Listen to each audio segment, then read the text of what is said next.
Hi, good morning to those of you joining us from the West Coast. Good afternoon for those of you joining us out to East.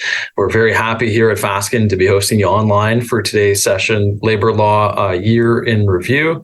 It's one of our series of labor, employment, and human rights webinars that we continue to provide every couple of weeks here at Fasken, and we've got some great programming coming up after this one. But first, we've got a great summary of some of the things we've seen in 2023, some of the trends we're watching coming out of labor relations cases. If we could sum it up for you in one word or in one phrase, it feels like it's coming back to the pre-pandemic world almost.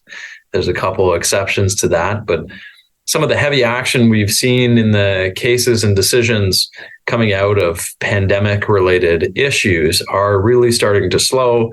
And we're going back to some of the things and the issues that we've long had and seeing some of the results of grievances almost returning to some of the, I'm going to call them normal issues that we used to deal with. So we're very grateful that you're here with us today. Now, while I introduce myself and our speakers, I'd like you to turn your attention to the information slide that's now on your screen. In particular, I want to draw your attention to the survey piece. We're going to ask you for your feedback on this session, as we do with all of our sessions, and encourage you to fill in the survey that you'll receive before you log out of today's webinar. We really appreciate the feedback. We use it to design our future sessions and to help us improve your experience. Make sure that you're getting useful information coming from our webinars. Now, with that said, my name is Marc Rodrigue, of course. I'm a partner here in the Toronto office of Fasken, practicing in labor, employment, and human rights. I've had the great privilege of appearing before a number of different levels of court, in front of arbitrators and tribunals, and working, I'm sure, with many of you. And for those of you I haven't worked with yet, I look forward to the day.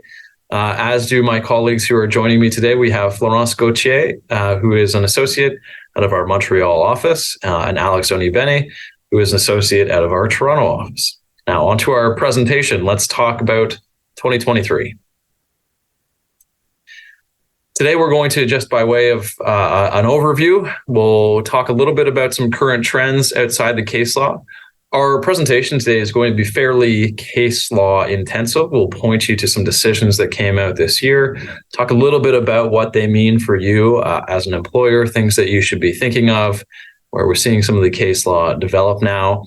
Understandably, you can see that we've got a whole section here on what hopefully for all of us is the last set of COVID-related a major trend, which is the mandatory vaccination policies and the arbitrators' continued review of those. Where are we now? So you can think about those if you're still dealing with mandatory vaccination policies now, or frankly, in the event you think about introducing, amending, or ending any mandatory vaccination policies you currently have. We'll make sure we send some time here too for questions and answers. As you'll see on the screen right now, there is a place for you to add your questions. So we encourage you to do that as we go along. Next slide, please. So let's talk current trends and developments in labor law.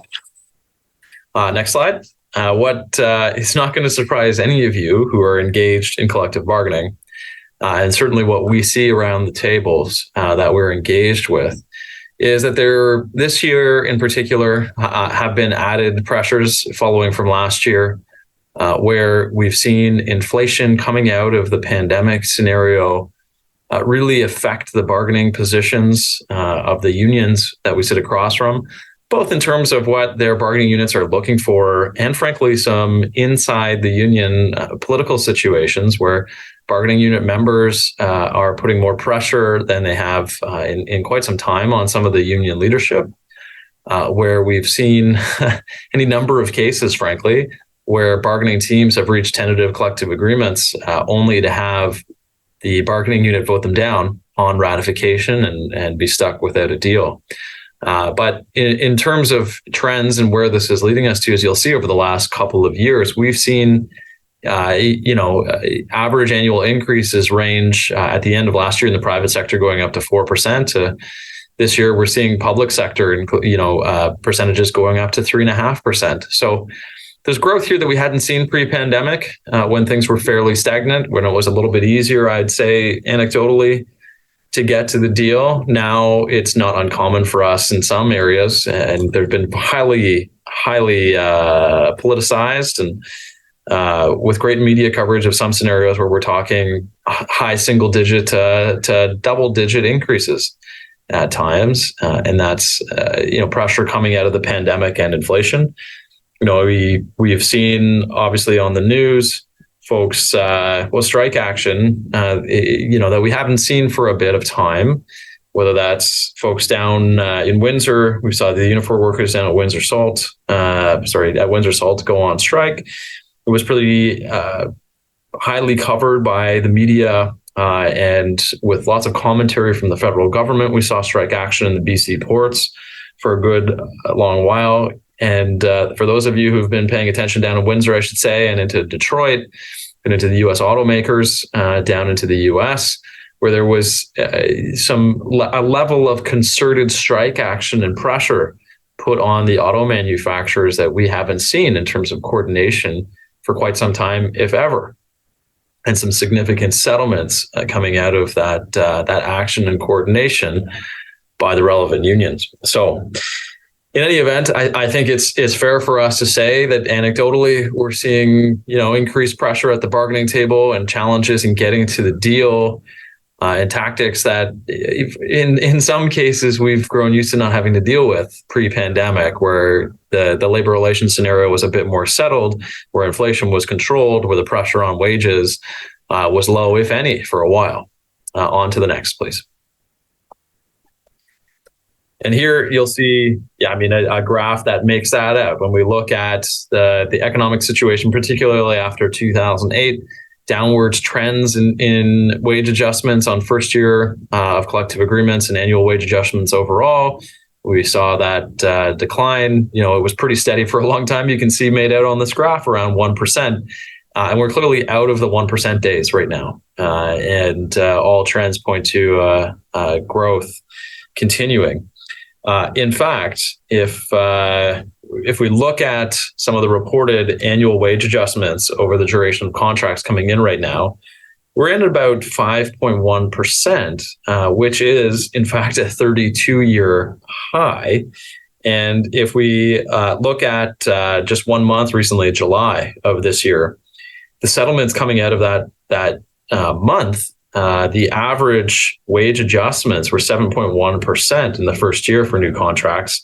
That's actually the highest they've ever been since March of 1991. So we are in a different scenario at the bargaining table, something, again, you're all familiar with, or if you're getting prepared to go to the bargaining table, these are the things to keep in mind as an employer preparing, that the sorts of pressures and what's happening generally out in the market, we're seeing trends to the upwards and settlements going upwards, not downwards right now, unsurprisingly.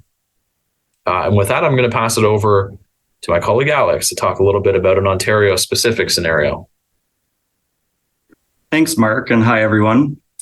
Ontario employers will know that one of the big collective bargaining stories in this province over the last year was the fallout from Bill 124, which was struck down by the Superior Court. Bill 124 was the Protecting a Sustainable Public Sector for Future Generations Act, and it was wage restraint legislation that applied to both unionized and non-unionized employees in the public sector. Bill 124 had capped any increase to compensation to 1% over each year of a 3-year moderation period. So unions that were negotiating collective agreements during this time were essentially limited to negotiating up to 1% increases constrained by the legislation. Many unions were understandably not very happy with the legislation and banded together and started challenges to Bill 124, arguing that it was an unconstitutional and unjustified intrusion into their collective bargaining rights.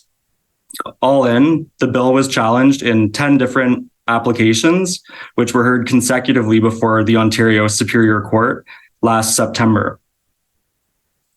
The applicants argued that Bill 124 substantially interfered with their members' rights to collective bargaining, and they argued that it couldn't be saved by Section 1 of the Charter, which permits certain reasonable limits on charter rights when certain conditions are met. However, the court ultimately sided with the unions and struck down Bill 124, finding that it was void and of no effect.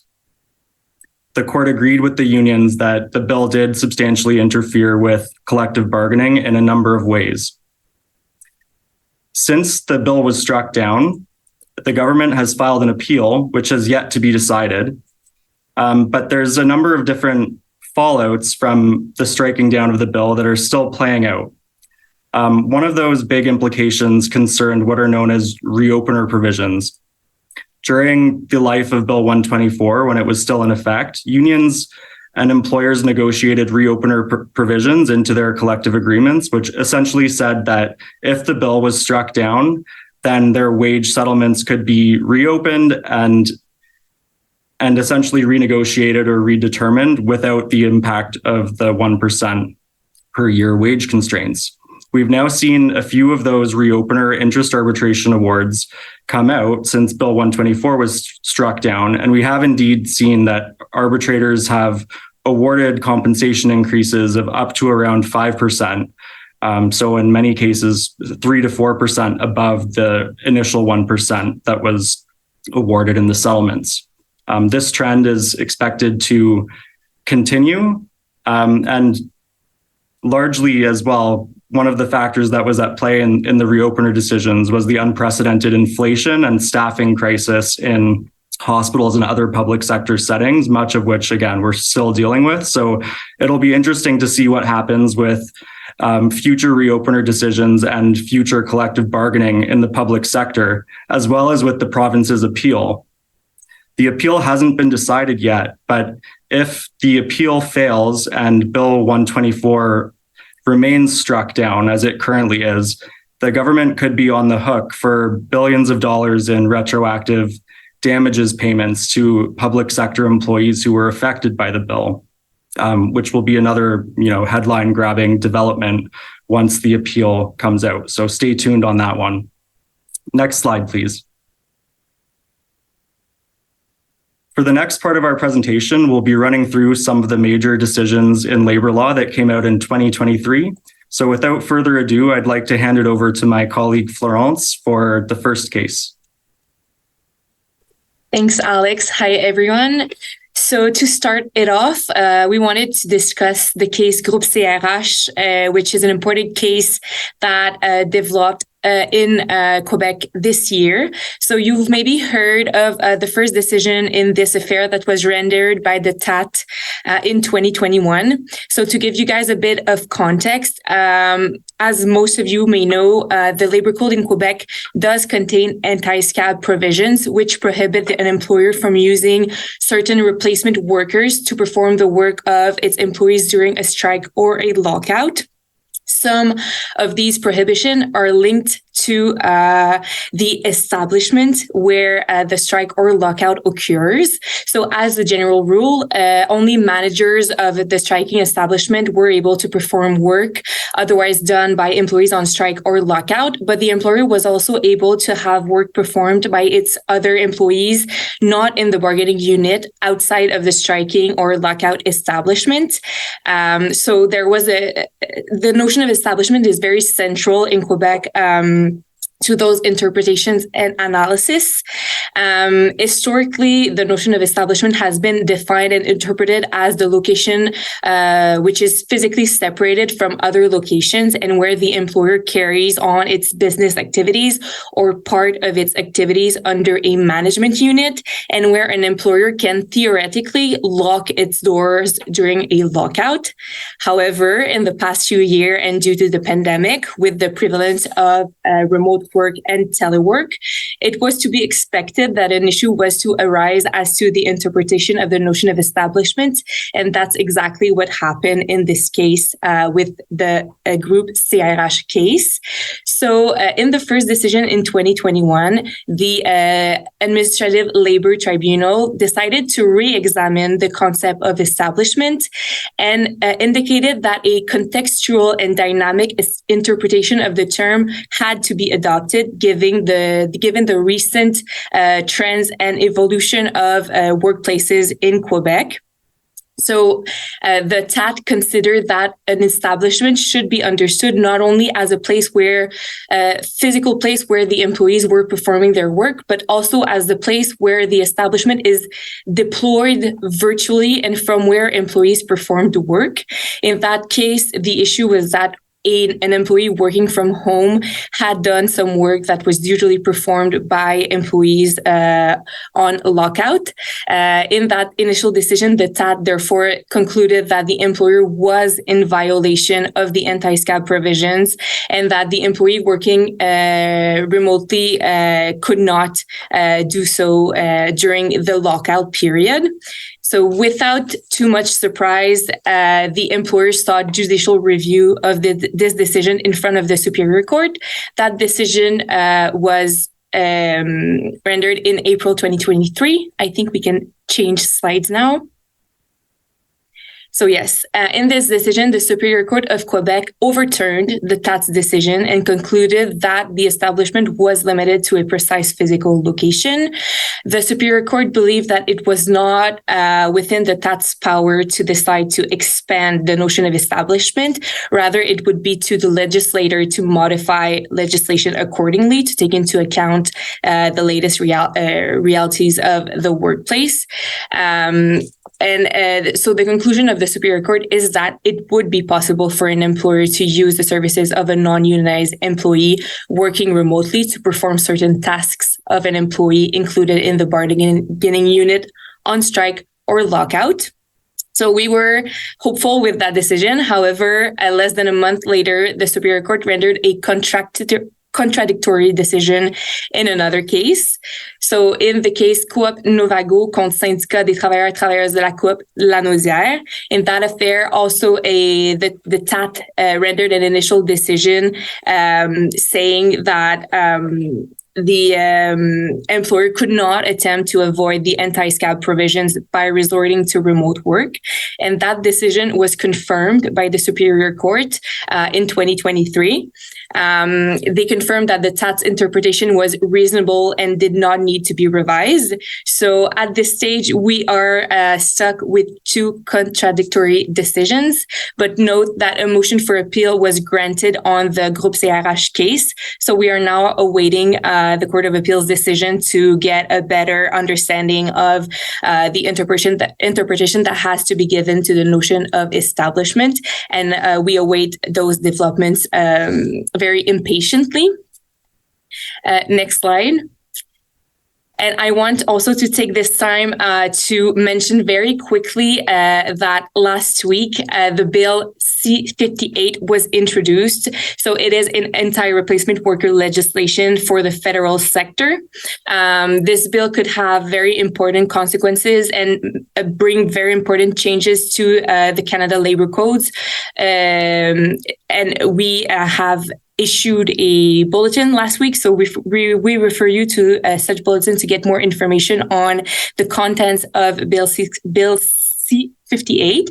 And we will also keep you updated of any and all updates on this really important topic.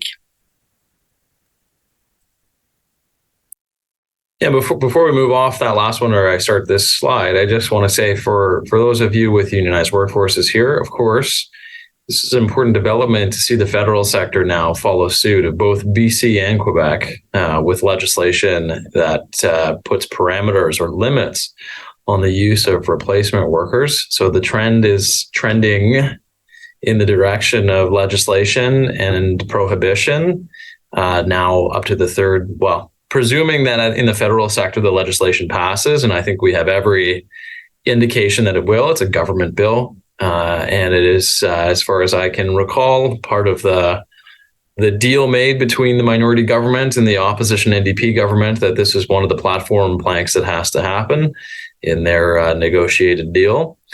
So we expect that the federal sector will be the third spot that will have this sort of protection and prohibition, and we'll see if there are more in future.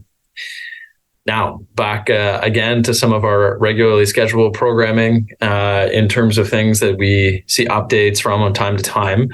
We had an interesting case come out this year to add to our knowledge on drug and alcohol testing and how we are to handle it and how we are to manage it. The case you can see here, Canadian Pacific, Kansas City Railway, and the Teamsters. In this particular case, the griever was one of a number of workers who was involved in an incident where a train ran through an incorrect switch. It wasn't clear, so to speak, whose fault it was, but the griever was part of the crew that was involved here. So you have a near miss scenario in a safety sensitive environment, one that has a drug and alcohol policy in practice. So all of the check marks that we need to have if we're going to have a drug and alcohol testing. The griever took under that program a couple of different testing regimens. One was the oral swab regimen. Nothing came up. One was a urine test specimen, and it was discovered that there were certain, there was cocaine found through the urine test. And the employee, of course, was terminated from employment. Now, all of us here, looking back, I'm sure we look at this and think, of course, they're involved in a near miss. They're found with, drugs and alcohol in their system. We've got a zero tolerance policy. As we all know, even with the best laid policies in a unionized environment, we can have the policies upheld, but every termination case runs on its own merits. So an arbitrator has to decide whether or not in the specific case, a grievor should have a termination upheld. In this case, you had a grievor who was forthcoming about the fact that, yes, they ingested cocaine. They did it on their personal time. They said they'd done it a couple, some days previous. The testing for this in the urine would be inconclusive to tell you when it was ingested necessarily, at least in the last few days. That was all that was clear. And if we move on to the next slide, with those facts in mind, the arbitrator here set aside the termination of employment because the testing could not establish that the grievor was actually impaired at the time of the near miss, simply that there was cocaine in the urine sample. So there was some cocaine in the system. They may have been so-called under the influence, as in it was still in their system, but they weren't impaired. And so in this case, we've come to appreciate, at least if this is going to be relied on by other arbitrators, that just because there may be something found in the system, unless we've got hard science to say that somebody is impaired at the time, we may be in trouble upholding a termination of employment, that we may need more. We may need to say, some observations. How were they acting? Is there other evidence available to us that they were impaired? So when you are running your near miss testing, if you're in an environment where drug and alcohol testing is permissible, when you're running it, make sure that you're keeping notes, especially if you're seeing weird behavior from some of the persons that are getting tested. Because at the end of the day, if all we've got is a urine test that will tell us that something was ingested in the last few days, but doesn't give us clear intel that somebody was actually impaired at the time, we may have some challenges trying to uphold a termination of employment. So lessons learned as we continue to learn in this space. On to the next, please. The next decision is Labor's International Union of North America and Iron Forming Inc., which was an Ontario arbitration. This decision found that the single use of a racial slur and an employer's inadequate investigation were sufficient to constitute a poisoned work environment that rendered the employer liable for damages under the Human Rights Code, as well as the collective agreement. The facts were as follows. The event occurred at a construction site, and it involved laborers who were working on the site. One laborer quit after an altercation with another employee in which the other employee called him the N-word.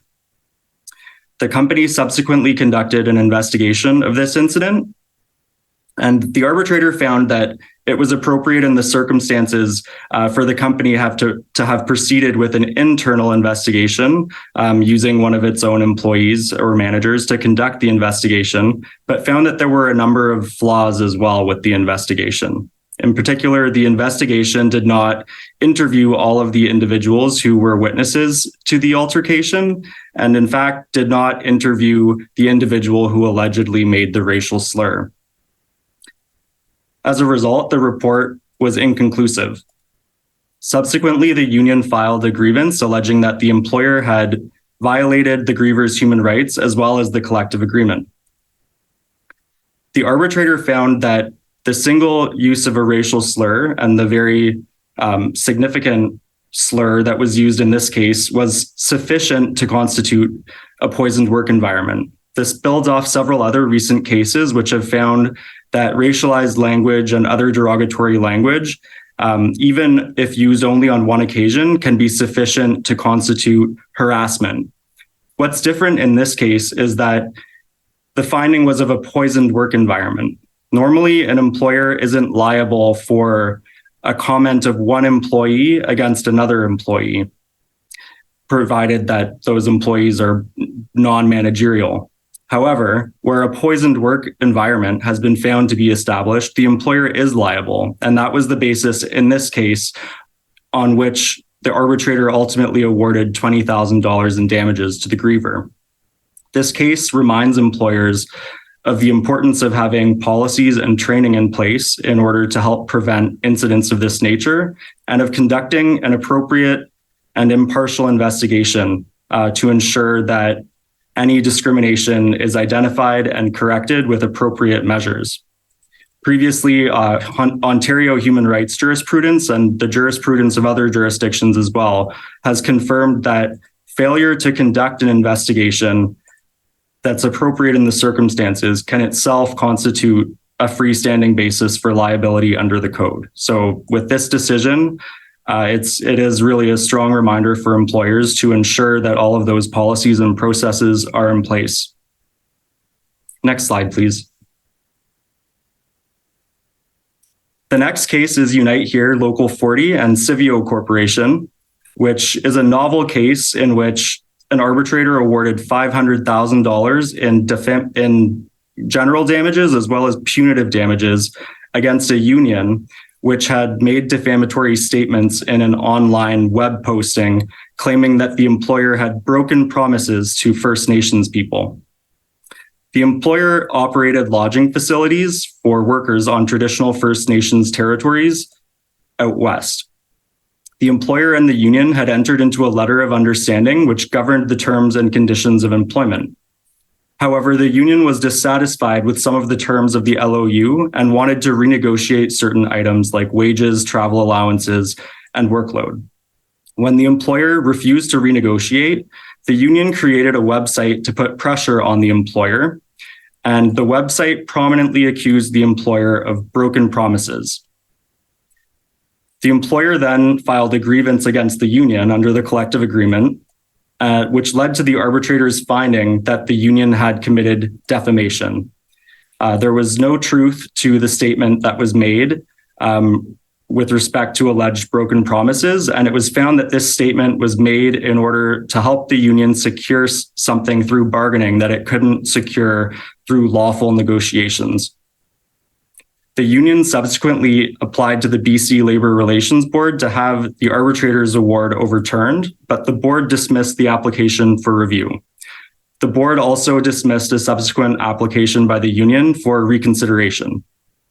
Aside from the huge amount of damages that was awarded against the union, this is an interesting case because the arbitrator who heard the case at first instance, as well as the BC Labour Relations Board, both considered the impact of the doctrine of good faith and honest contractual performance, which is a relatively new area of law that arose out of a couple Supreme Court of Canada decisions in recent years.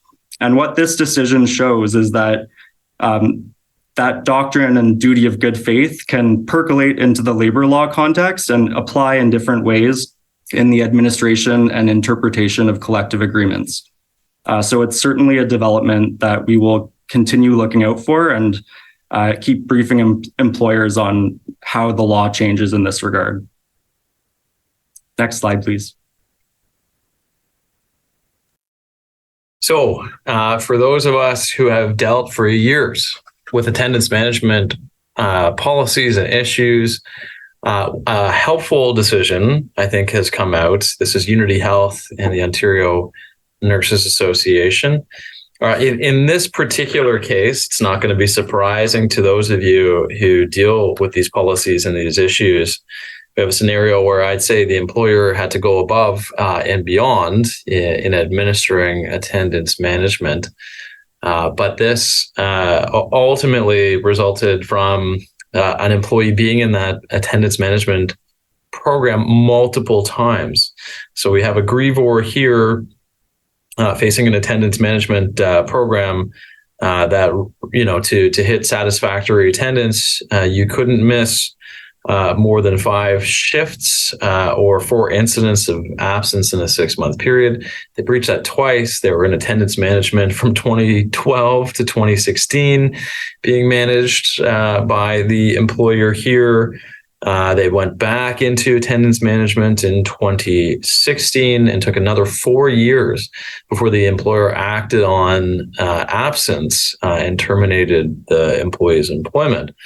By this point, 2016 to 2020, the employee here had accumulated 149 sick days and 26 different incidents of absence, non-sick related, prior or in the 36 months prior to the termination of employment. So in the 3 years prior. So that obviously from looking at a culpable versus non-culpable absence, even the so-called non-culpable was quite high.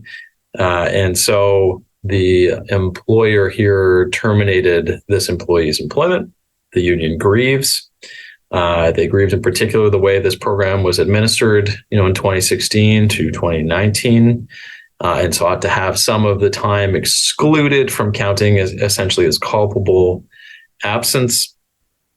The hospital, in return here, the employer put evidence forward in front of an arbitrator explaining that they had met with the griever on many, many, many occasions. They could name at least 10 occasions. And with respect to some of the culpable absences, the other pieces that weren't administered through a sick program specifically, they gave the griever the opportunity to explain why they needed all this time off. The griever never raised a disability, never raised issues related to sickness or illness with respect to that time off. And so, pursuant to the collective agreement, pursuant to the information on record, there wasn't anything to pull away some of these culpable, we'll call them absences. And so the arbitrator dismissed the case and found there was nothing to point to an underlying disability that had resulted in the employee missing all of this time. And frankly, given what by that point was 2012 through almost 2020, 8 years of continued time on this performance or this absence management, I should say, system, that there was really no prospect of the employee being able to maintain their end of the bargain and show up to work with any frequency. And so the grievance is dismissed. Now, I know all of us who work in attendance management and attendance management policies, that can be a frustrating process. And clearly in this one, it's no different than what we usually see. The employer will have to be in a position, or often is in a position, that they have to go above and beyond and accept beyond the stated minimums, accept beyond the stated absences, meet with the grievor many times, let the grievor know that they run the risk of some severe consequences if the attendance can't improve and they can't meet what is their end of the bargain, which is to show up and work. And if we do that, and we go above and beyond, including here, where again, the employer went beyond the minimums in the policy several times, that we may have some success when it comes time for an arbitration if the result is a termination of employment and us finally concluding that the employee just can't live up to their end of the bargain and show up to work. So some welcome news. Obviously, a difficult road and challenge for the employer, but ultimately worth it for them, though it took them, again, 8 years to get there. On to the next slide, please.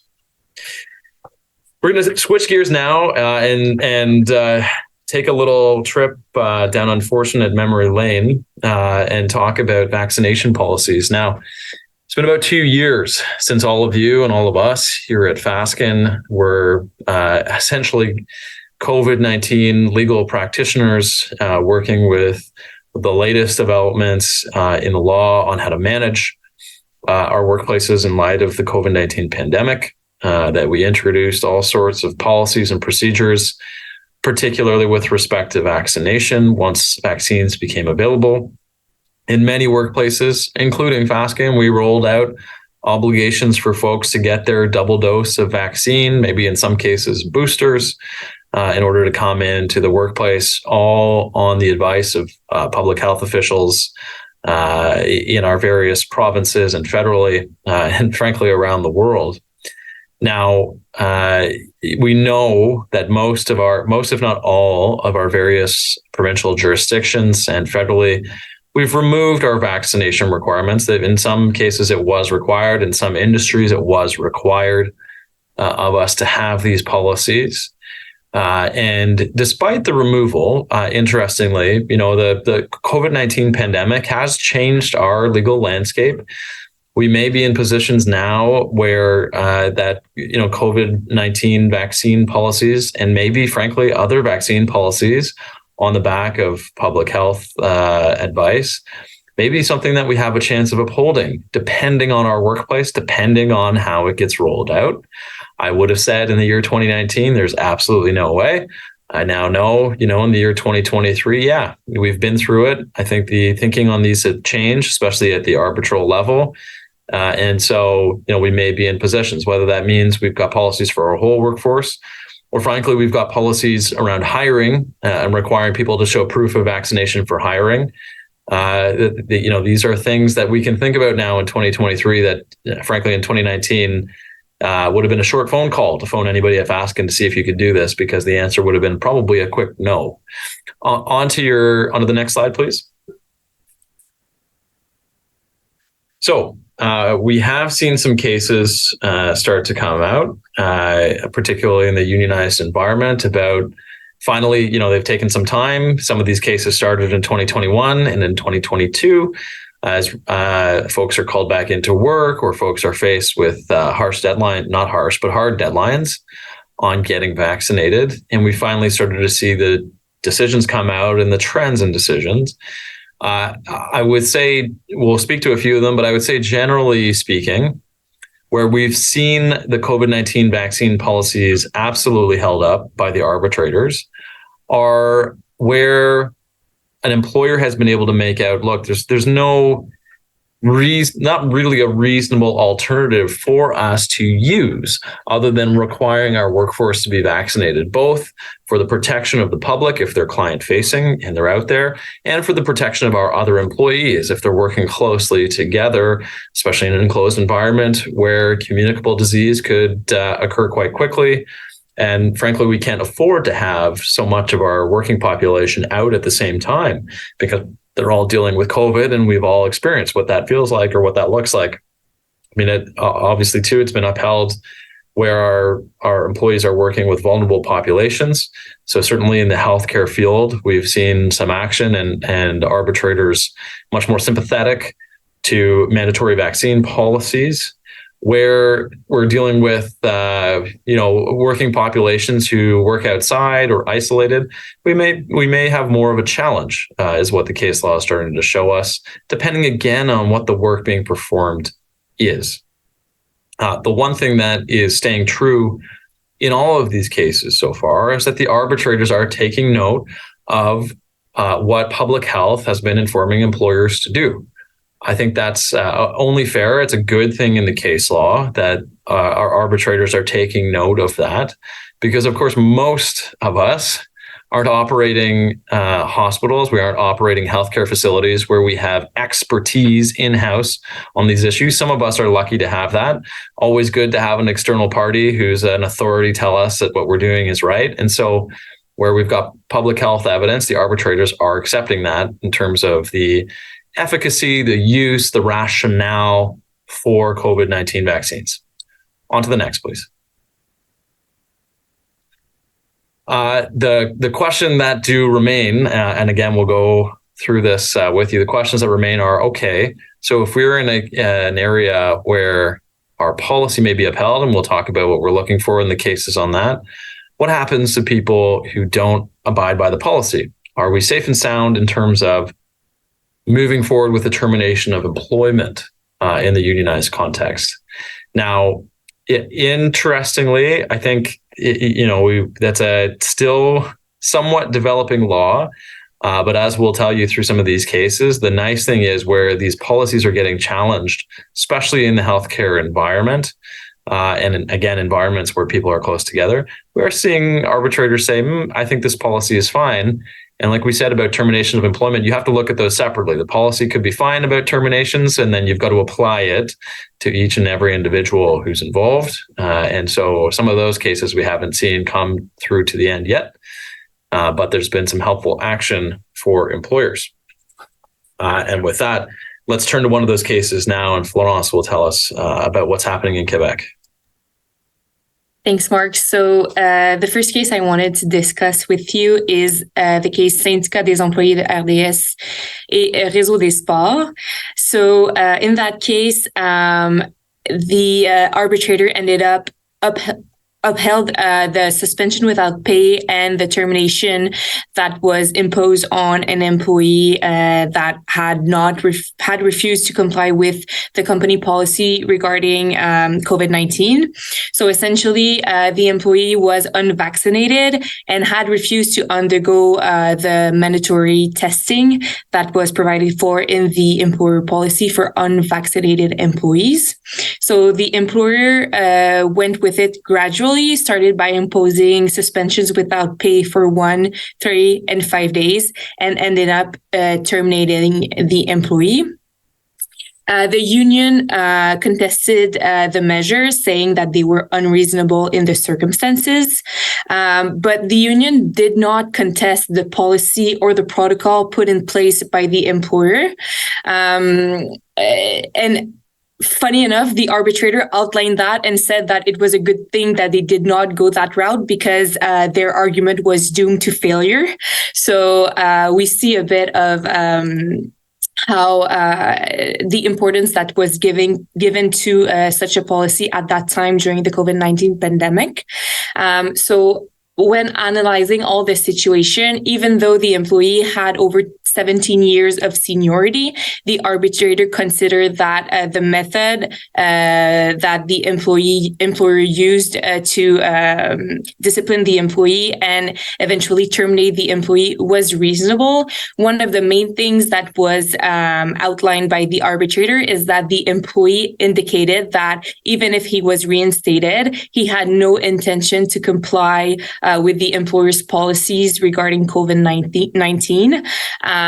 Also, another thing that was really important in this case was that the employee was made fully aware that his job was in jeopardy because he was not complying with the employer's policies. So those are all elements that made it possible for the arbitrator to upheld the suspensions and the termination that was imposed to the employee.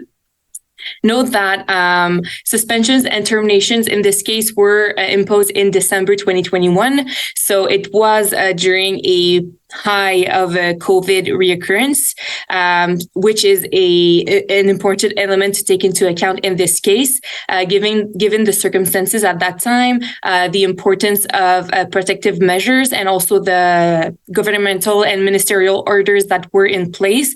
Those were all a good setup for the employer to justify having such a policy in place. But with the evolution of the pandemic and the state of things today, everything needs to be assessed on a case-by-case basis, and such policies may not be reasonable for all employers at this stage. So I think now I can pass it on to Alex. Thanks, Florence. Turning back to Ontario now, we have the next case, which is Lakeridge Health and CUPE. This was the first Ontario decision involving a hospital that addressed the reasonableness of a vaccination policy, providing for the consequence of termination of employment in the event of non-compliance. The policy at issue in this case required employees to be fully vaccinated against COVID-19 as a condition of their continued employment with the hospital. Employees who failed to comply with the policy were initially placed on leave, which was unpaid, and then employees who remained unvaccinated without an exemption were later terminated. In reviewing the policy, Arbitrator Herman ultimately concluded that disciplinary consequences up to and including termination of employment were reasonable. In this case, the need to protect the health of employees and patients of the hospital and to act in a way that allowed the hospital to continue providing essential services outweighed the rights of individual employees to preserve their employment status when they declined to get vaccinated. Arbitrator Herman did find that the hospital ought to have placed employees on an unpaid leave for a period of 4 weeks prior to proceeding with termination, but the overall conclusion remains that termination was an appropriate response to non-compliance. Arbitrator Herman also made a number of important comments that have some broader application to similar cases. Notably, the arbitrator held that the relevant context for assessing the reasonableness of the policy was in light of the circumstances that existed at the time when the policy was issued, as well as the circumstances that existed in the months before the issuance of a policy. So this suggests that an arbitrator will not necessarily conduct a hindsight analysis that privileges the current state of affairs over the state of affairs and the health circumstances that existed at the time of actual implementation. Arbitrator Herman also found that the same principle applies to assessing the disciplinary penalties that may be imposed on individual employees, stating that discipline should be, and the justness of that discipline should be reviewed based on the circumstances that prevailed at the time of termination and before. In this regard, Arbitrator Herman also held that individual circumstances which would ordinarily be considered in a discharge grievance, such as an individual's disciplinary record, would not ordinarily provide mitigating factors against termination in the event of non-compliance with a vaccination policy. There was extensive evidence in this case of staffing challenges that the hospital had been facing. And one of the main factors that motivated this decision was that keeping employees on an unpaid leave of absence indefinitely rather than resorting to termination would have amplified those staffing challenges because it would have limited the hospital to recruiting for new roles on a temporary or term basis rather than filling permanent positions of employees on leave. This was one of the factors that the decision notes tipped the balance in favor of the hospital's position of upholding the policy. Next slide, please. The next case is Central West Local Health Integration Network, and it's broadly similar to the Lakeridge case that we just discussed. Again, this is another example where an Ontario arbitrator has upheld a mandatory vaccination policy, which provided for disciplinary consequences up to termination. The policy in this case also started with putting non-compliant employees on an unpaid leave for 30 days, which was treated as a suspension. After the suspension period, employees who were still non-compliant were terminated. The union had argued that the policy was unreasonable, among other things, because there were less intrusive approaches that were available to the hospital. However, the arbitrator rejected this position and found that the employer does not need to resort to the least intrusive messages and options if doing so had the potential to compromise the efficacy of the policy. The arbitrator also held that vaccination by the many cannot be relied upon to support non-vaccination by the few. Further, although there was not the same extensive evidence that was before the arbitrator in this case about staffing shortages at the hospital, the arbitrator held that the employer was not required to wait for such shortages to arise before acting, and that it was entitled and even obligated to be proactive in accordance with its general safety obligations under occupational health and safety legislation. Next slide, please. So for another case in Quebec, there's the case Syndicat canadien de la fonction publique et Société de transport de Montréal. So in this affair, a subway operator reported to work even though he had symptoms of COVID-19, and despite the employer policy against such practice. So even though it's not a specific case regarding mandatory vaccination policy, we thought it could be relevant here because a clear policy was in place regarding reporting to work with COVID-19 symptoms. So in this case, the employer, when the employer was made aware that the employee had came into work with COVID-19 symptoms, an investigation was completed and conducted within the workplace. And given the seriousness of the misconduct, the employer decided to impose a 5-month suspension to the employee. Without a big surprise, the union believed that the suspension was unreasonable and should be reduced. In this case, given the particular set of circumstances, the arbitrator upheld the 5-month suspension for this employee. One of the main elements that was taken into account by the arbitrator is that the employer had messaged the employees and provided many announcements, over 100 announcements in the months preceding the misconduct by the employee. And the employee ended up testing positive the day after coming into work with symptoms.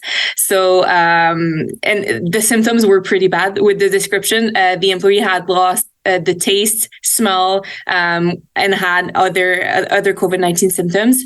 And the arbitrator mentions that the sanction is severe in this case, but and outlines that the complainant did not have any disciplinary record at this stage and had a long service. But the arbitrator still considered the suspension to be reasonable in this case. One specific element that was taken into account was the lack of sincere remorses from the complainant. And also it was apparent from the hearing that the complainant still did not really realize the danger of his actions in the critical context of the pandemic. Again, those events occurred in December 2021 when the pandemic was still at a high. So that was also an element that was major in the decision that was rendered by the arbitrator. So next slide. Let's switch gears here away from some of the arbitration cases, but to something that you may have seen. And I think that this may have a greater impact or touch on things that you see further than just vaccination policies, though it comes out of a vaccination policy. I know many of us, if we introduced vaccination policies in 2021 and 2022, we're faced with folks coming out saying that based on religious belief or based on a creed-based ground, they could not comply with the vaccination policies. I can tell you anecdotally, and hopefully some of you can laugh with us a little bit, that there are any number of websites where you could get, a paid-for letter from some organization or other to profess that you were one of them. And although I will say, we got a lot of those, sometimes people would forget to change the name of the employee in the letter. So there'd be multiple names, trying to excuse somebody, from doing their homework.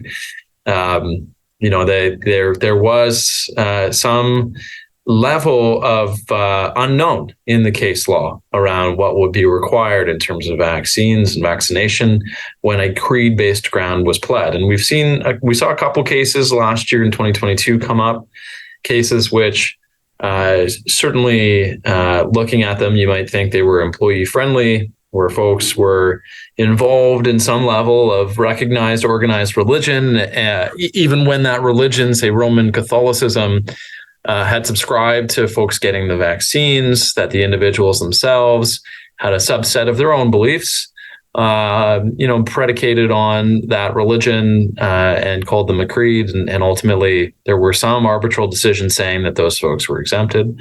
Well, we finally got a decision from the Human Rights Tribunal in Ontario, away from the arbitrators, about this same issue.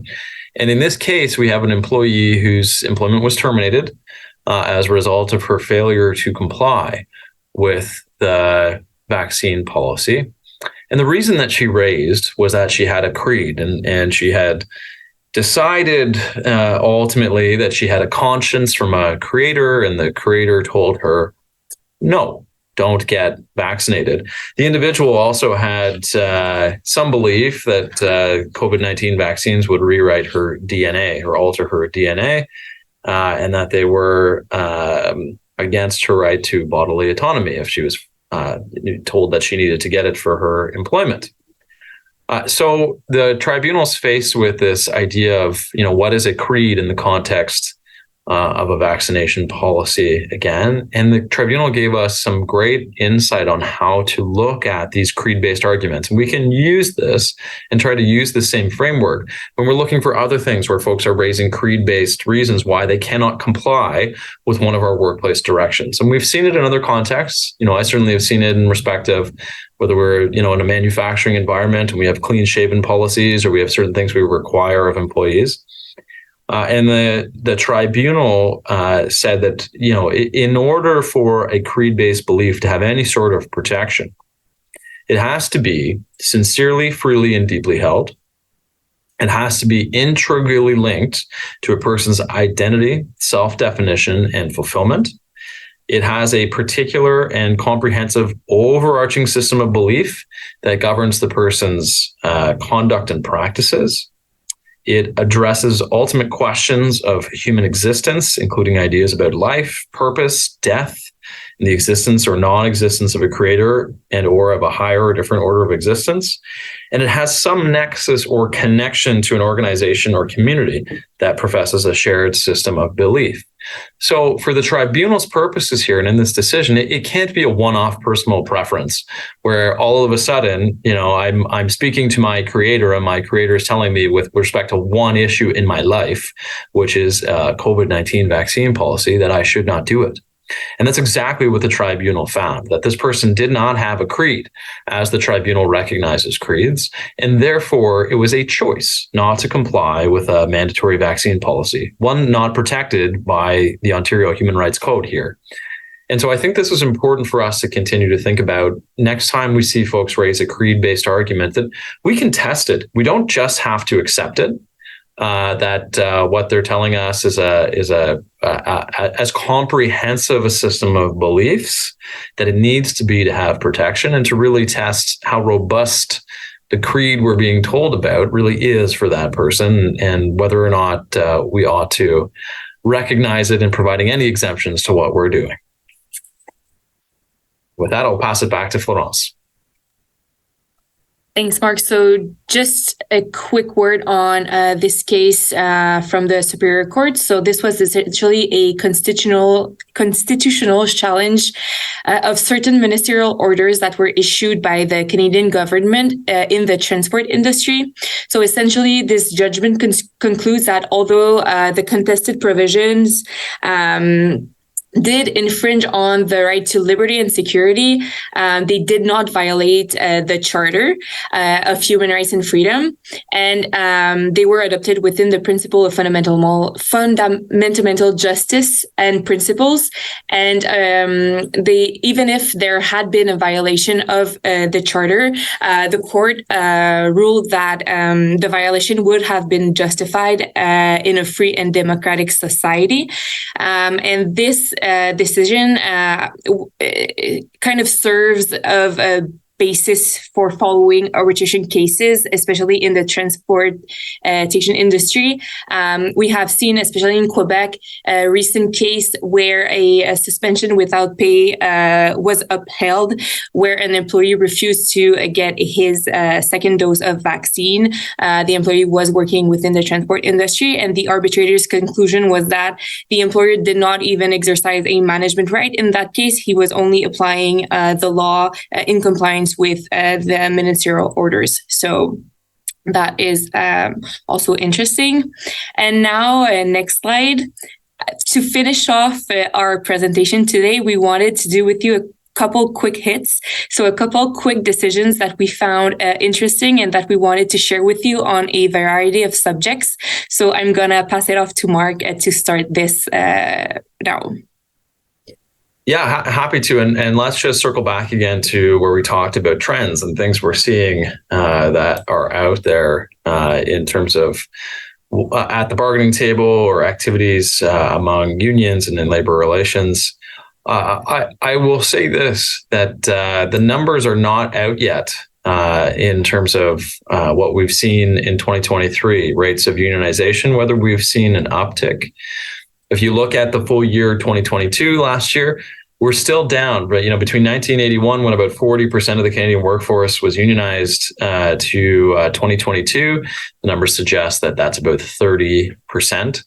Interestingly, there was some recent research put out in September from Angus Reid, where there were some views about unionization, and those that are in unions sort of gave feedback. It's interesting to know that in Canada right now, there is about 35% of folks who answered their survey felt that the power of unions had increased over the past decade, while a quarter of folks thought it decreased, not despite the fact that we've seen the unionization rates go down over that time.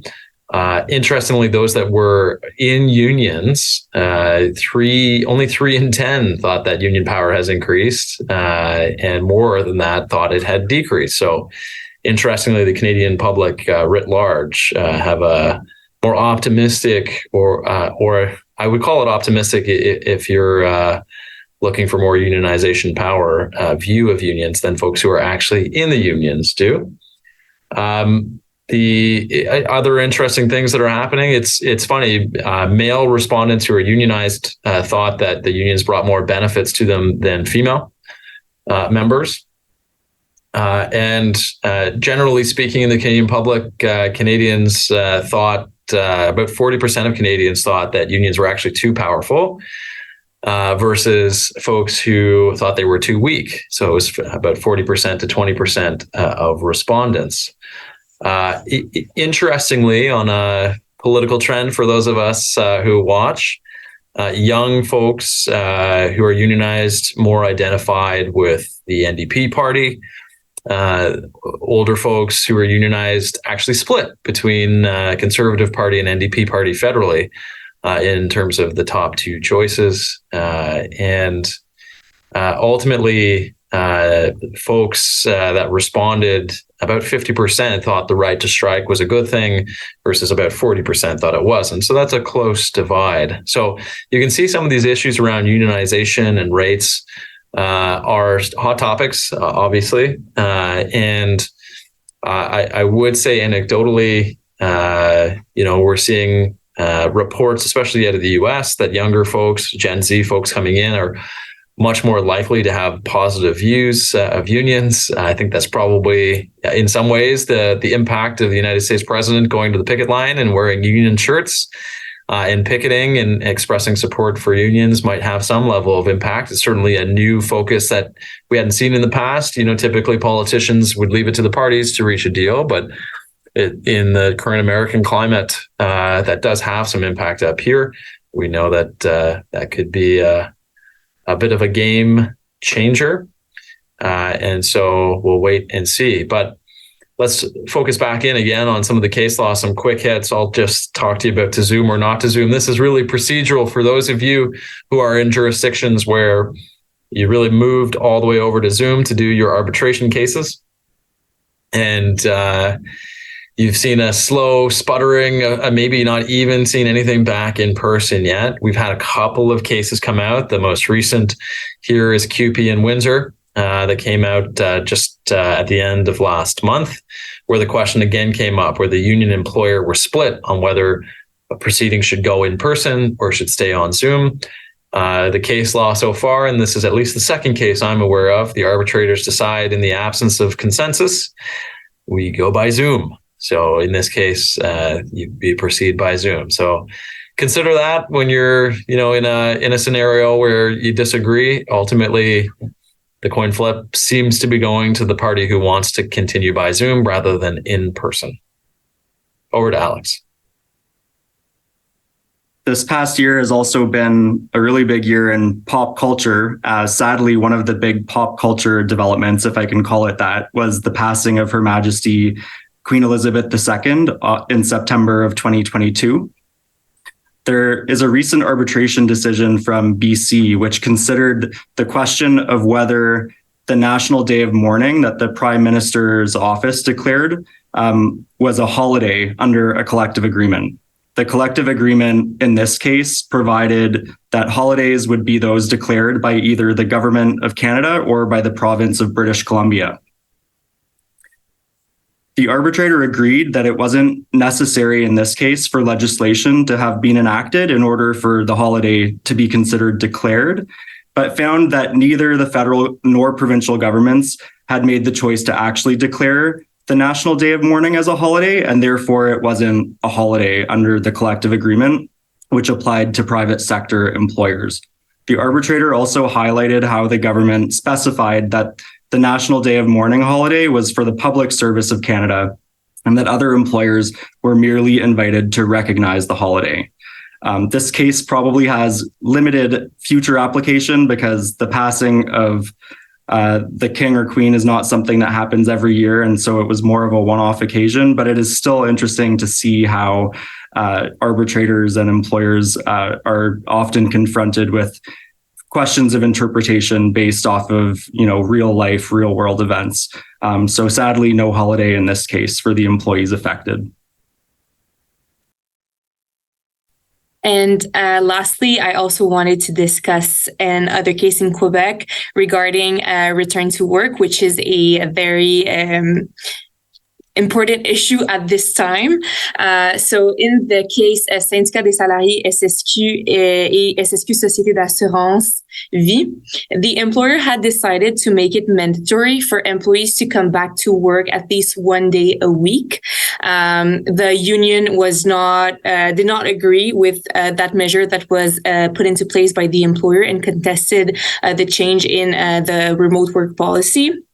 Essentially, the collective agreement did not mention remote work or work from home, but there was a letter of understanding that had been negotiated between the employer and the union with the pandemic and the start of remote work. In the end, the arbitrator was of the opinion that the employer was entitled to modify the remote work practices and to make it mandatory for employees to come back to work at least once a week. And the arbitrator also mentioned that the arguments for doing so that the employer put forward were reasonable in such case. So the employer essentially mentioned that for culture needs within the workplace and to make sure that the employees had a sense of belonging, especially following a merger, it was really important for employees to have people-facing moments in the office. So the employer's decision was upheld and considered reasonable, and the employees now have to go back to work once a week. All right, let's skip ahead to the next slide, please. And I believe we'll go one more.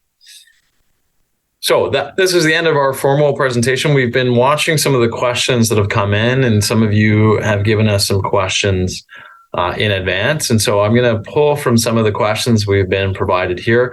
Our apologies if we don't get to everything, but we'll try to touch on the subject matter or subject matters that have been sent through to us if we can.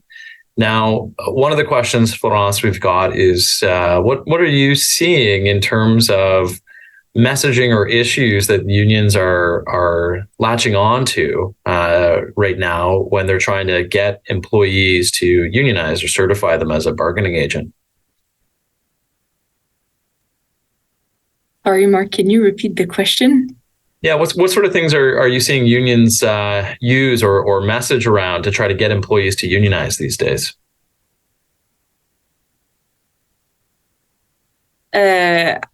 I don't have specifics to mention like Quebec-wise. I don't know in Ontario if you have seen new trends in that sector. Yeah. For my part, I'd say that I'm seeing a lot around wages. Wages is a big issue, right? In terms of trying to get employees to sign cards and join the union. I mean, there's similar issues that we've always had about working conditions, where you've got a group of employees who feel that their issues are not being addressed, and them reaching out to unions. Certainly, I know that the unions are quite active right now and looking for toeholds in any industry that they can get into. And we know, over a long period of time now, many of the unions have found their way out of their own home turf. So construction unions can be found in non-construction sectors. Healthcare unions can be found in non-healthcare sectors, where maybe historically we would have expected to find certain unions confined to certain industries. Those parameters are getting blurred as the unions continue to grow and look to grow, and use the uncertainty that we all know is out there to try to attract employees to sign union cards and unionize. And certainly proactive efforts by employers to keep employees up to date, to explain decisions around compensation, to explain decisions where it's not the decision the employees want to hear, but they get an understanding of why. Certainly, we see positive employee relations continue that way, and the unions may be getting a less receptive audience. But I think it goes back to number one, and no surprise, wages right now top of mind. Okay, how about Alex, for you? Can you talk a little bit about the poisoned work environment case you spoke to, and whether or not the arbitrator found deficiencies in the investigation process, and if so, what's the impact of that? Thanks, Marc. And good question. I should clarify that the finding of a poisoned work environment in the earlier case that we discussed was not only because the employer didn't interview all witnesses. There were a number of other deficiencies that were noted with its investigation. For example, it didn't provide the complainant with an investigation report as it was required legislatively to do. It also had certain issues in the way that it reassigned the complainant after the incident. For example, without telling the complainant that he would still be working at the same workplace as the respondent. So these are two of the factors that were taken into consideration in finding that the resolution process was unsatisfactory. It was also found in that case that the employer didn't have a harassment and discrimination policy to begin with, and that employees and managers had not been provided with any training on harassment and discrimination. So taking all of those issues together, what it shows is that it's not only that the failure to conduct an adequate investigation, but all of the different actions and omissions of an employer in the way that it, proactively responds to certain events that increase the risk of a poisoned work environment being found. It's not in every case by any means that a poisoned work environment will be found on the basis of one single remark, but in circumstances where the employer's response to that remark is not sufficient legally, there's a much higher risk of that occurring than when there is the usual repeated pattern of conduct that's more characteristic of a poisoned work environment. Great. Now we've got a question too about the alcohol and drug policy case that I spoke to. And I'll give a little bit more context on this one in particular. So the testing results of the cocaine in the employee system weren't enough to establish that at the time the employee was actually impaired. They weren't working necessarily in isolation, but as part of a team. But there was nothing else really pointed to of substance to help an arbitrator get to a finding that they were actually impaired on the job. And despite what the alcohol and drug policy had to say, impairment was what mattered. I think that this case, we can also take into consideration that the employee may not have been the main target or person pointed to as being one of the likely subjects who was at fault for the incident. They just simply part of the team, and the eyes were on other people. It just so happened that this employee turned up and had to do the testing since they were part of the team with cocaine in their system. So I think we can consider that was one of the factors too the arbitrator looked at. But in any event, I think what this case leaves us with is let's make sure that we gather as much intel, we note as much intel, we give the arbitrator as much as we can if we're trying to uphold determination and the arbitrator is looking for impairment or a high standard for us to terminate the employment of a unionized employee, that we can put everything we can in front of them to try to suggest on top of the toxicology report that the person was impaired, contrary to our plan, and certainly I would say contrary to any common sense obligation that they had to us.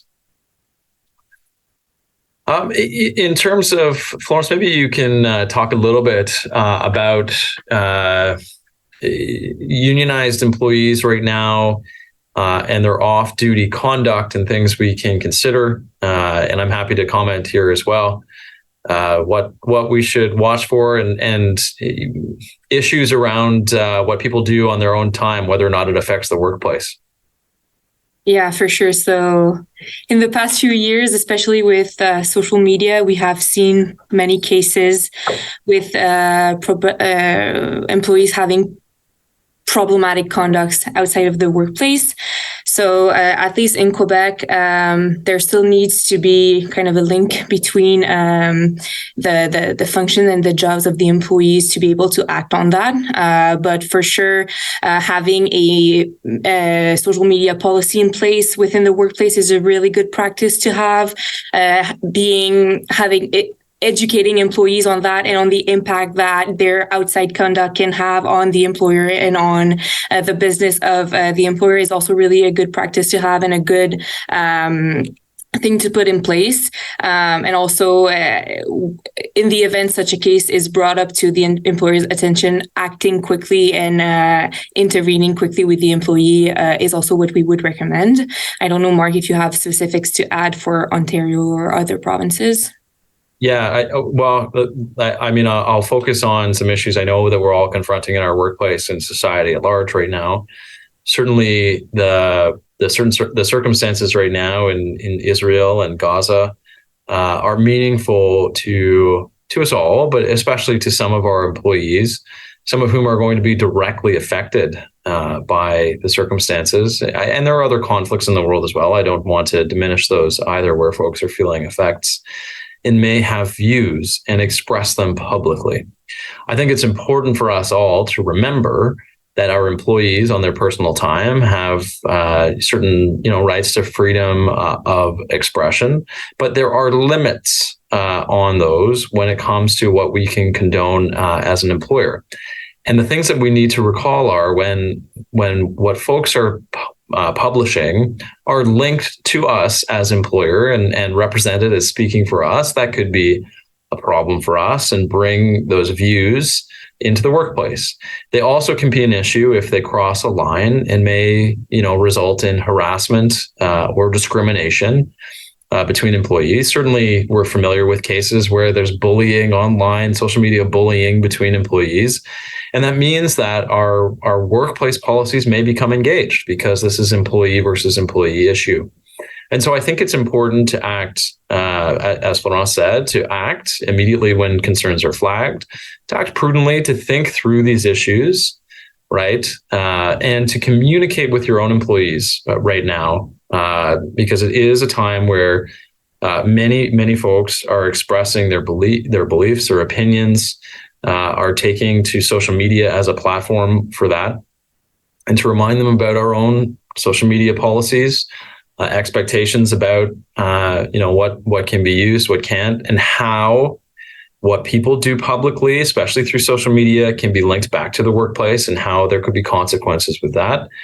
And to remind our employees now, especially right now, and especially on this issue, our expectations are around respectful dialogue and respectful messaging, particularly where the employment arena is engaged. It's certainly tricky. We're certainly getting, I see the concern right now. We're hearing from folks around it too. Now is a good time to remind people about what our expectations are as employers. Now, with that, I think we've managed to touch on most of the pieces. It's about it's 20 after 3 here in Toronto and Montreal. And I have to admit, it feels nice to have run our programming on time for you, and maybe even give you back 10 minutes of your day. So I want to thank you for joining us and thank our fellow speakers here as well, along with the team that has put on this webinar. And we continue to work seamlessly with through all of these, and hope that this experience has been seamless for you too. If you haven't done it yet, please click on the link to do the survey for us. We really, again, appreciate your feedback.